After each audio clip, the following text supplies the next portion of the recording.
Tov Rabotai, Gad, c'est quoi le sujet du jour? Ah, je pensais que vous allez dire Pourim, moi. Pourim.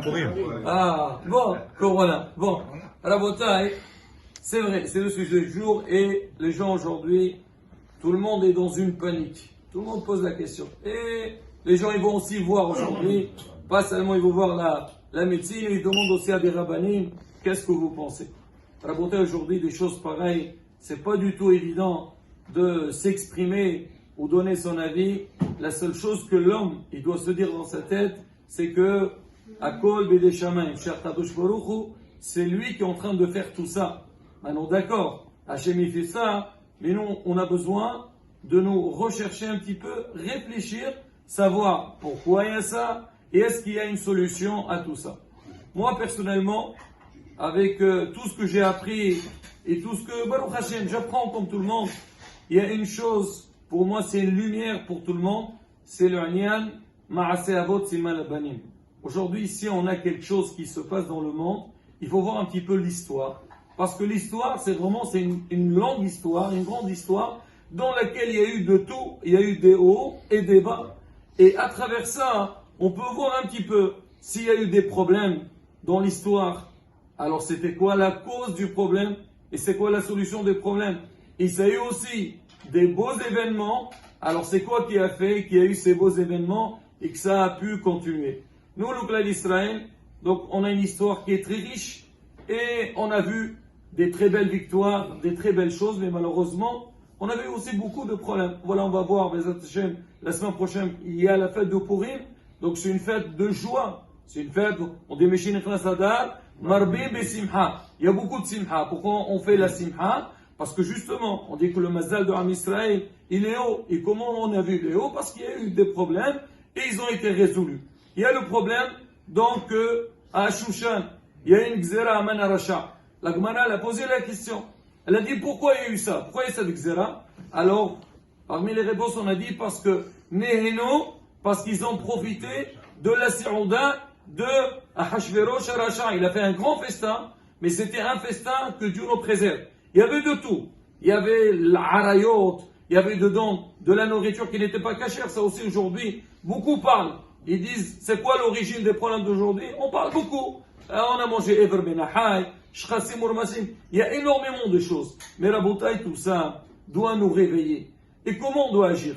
Moi, Bémet, cette semaine, alors je lisais la paracha, à un moment donné, je me suis dit, on vient de finir l'histoire de les Makot sur l'Égypte. Et surtout, en Israël, aujourd'hui, quand ils parlent, ils disent Makat ha-Corona, Makat ha-Pishpishim. Ils appellent ça des plaies. C'est des plaies. C'est pire que des plaies. À l'époque, en Égypte, c'est l'Égypte qui était touchée. Mais là, Rabotai, c'est le monde entier qui était touché. Alors, vraiment, ça m'a fait vibrer un petit peu. Bien sûr, je suis vibré dans ce sens-là, mais ça me laisse réfléchir. Alors, si on regarde un petit peu en Égypte, qu'est-ce qu'il y a eu?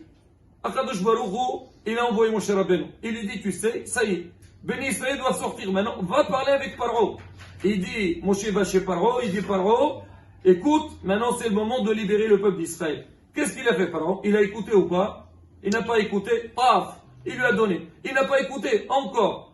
Paro, on dirait qu'il était endormi, il ne réalise pas. Nous aussi aujourd'hui, qu'on voit donc un tel événement, c'est vrai, les gens ils sont effrayés, ils sont angoissés. Bien sûr, la médecine doit faire son travail. Il y a des recherches et tout, ça c'est normal. La Torah l'a dit, il faut essayer de trouver des solutions. Et on prie tous les jours qu'il y ait des solutions et que cette xéra-là, elle s'enlève. Mais derrière ça, la bataille, on a besoin de nous réveiller. Chacun, il doit voir, il doit se dire, attends, est-ce que je suis dans le bon chemin ou je ne suis pas dans le bon chemin? Et même si je suis dans le bon chemin, est-ce que je dois m'améliorer? Et moi, Rabotai, je vais vous rapporter quelques témoignages d'Egdolé Hador. Les rabbinim aujourd'hui parlent parce qu'ils sont trop sollicités, les gens ils sont angoissés et ils veulent des solutions.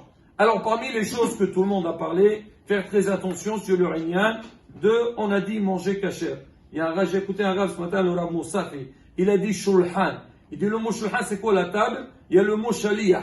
Ça veut dire à travers le shulhan, à travers la table, on reçoit tout. Le shefa, il vient à travers la table. Et le halen ou les problèmes, ils viennent aussi à travers la table. C'est-à-dire si tu manges kasher, tu fais attention, tu amènes un shefa. Il y a un shefa qui vient. Mais en dehors de ça, alors il y a des rabbanim, ils ont parlé sur quelque chose. Ils ont dit il y a une magefa à l'époque de David Amelech. Il y avait le Halim Vachem, il y a des gens qui mouraient. David Amelech était métartem quelque chose. Il a dit il faut faire 100 brachot tous les jours. Il a dit depuis que les gens ils ont commencé à faire 100 brachot tous les jours, Baruch Hashem, l'épidémie s'est arrêtée et comme si rien n'a été. Alors ça, Rabotai, c'est quelque chose, nous aussi, c'est à la portée de tout le monde. Maintenant, comment arriver à ça? Alors il y a un autre Chacham, un Rab, le Rav Kook de Tveria. Il a parlé la semaine dernière. Pareil, les gens ils sont partis le voir. Ils savent que c'est des grands. On lui a dit alors, Rabbeinu, qu'est-ce que tu peux conseiller? Pareil, il dit la même chose. Qu'est-ce que je peux vous conseiller? Hachem, il sait ce qu'il faut. Mais il y a des choses qu'on peut faire. Il a parlé de Tfila Betsibour. Prier Béminyan. Venir à la synagogue. Parce que quand on prie Béminyan, la Shrina, elle réside parmi nous. Et là, Hachem, il est proche Hachem. Alors fais quelque chose. On est perturbé. Il y a des problèmes dans le monde. Qu'est-ce qu'on fait? Et Hachem, il est là. Et aussi ne pas parler à la synagogue. Rabotai, c'est une Khdusha. C'est Bet Hachem. C'est marqué celui qui est Nizhar.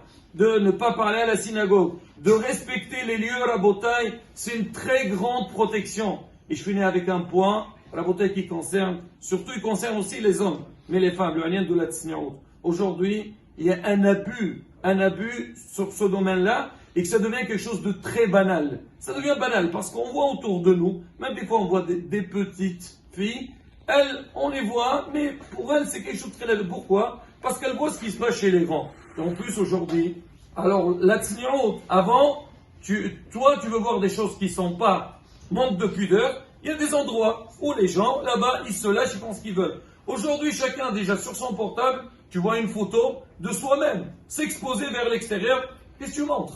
À qui tu montres tout ça? C'est ça la Tsniaout. Je ne veux pas parler des choses qu'on voit. Et ça, la beauté, c'est des points sur lesquels on doit faire très attention. C'est vrai qu'il faut faire beaucoup de tfilot, prier sans arrêt. Alors, comme on a dit, venir à la synagogue, tfila b'tzibour, on a dit la semaine dernière, le Ben Ishai, il dit, un homme, il a la possibilité que tous les jours, il soit appelé tzaddik. Tzaddik, il n'a pas été donné à n'importe qui. Yosef tzaddik, parce qu'il était spécial. Il dit comment tzaddik? Il dit tzaddik, c'est les initiales. Le tzaddik 90, il dit c'est quoi 90? 90 amen qu'on fait tous les jours. Dalet, c'est les 4 kiddushot qu'on répond. On a dans Shaharit 3 kiddushot, kadosh, kadosh, kadosh. On a dans Minha, Yud, les 10, c'est Asara Kadishim. Kof, les 100 brachot. Alors quand l'homme il vient et il participe dans ça, il cotise dans ça, il vient, il participe à raboter combien de bien. C'est vrai que les gens, quand on entend un petit peu ça, on est un peu étouffé de ces mots-là. Oh là là, qu'est-ce qu'on va faire maintenant? Mais rabotai, c'est pas plus compliqué de voir aujourd'hui leur haleine où les gens ils ont peur de sortir de la maison. Aujourd'hui, combien des vols ils ont été annulés? Combien même le commerce aujourd'hui? On parle de la Chine. Alors, il y a même des sources de bracha, ils ont été stoppés, Rabotai. Et là, Rabotai, c'est un moment de réveil. Comme on a dit au début, on est dans la période de Chodesh Adar, la période de la Simha. On a prié à Kadosh Baruch Hu, il y a eu la Ardot, Hashem, il nous a répondu. Là aussi, Bezrat Hashem, on se renforce tous dans Avodat Hashem, et Bezrat Hashem, Niske, Bemira Be'ameno, puis il y aura les solutions. Et comme on dit, quoi la mahala shesan de B'Misraïm, lo asim alecha, kani Hashem rofecha. Dana, de Belian, Zahor, de Boucher, de Boucher,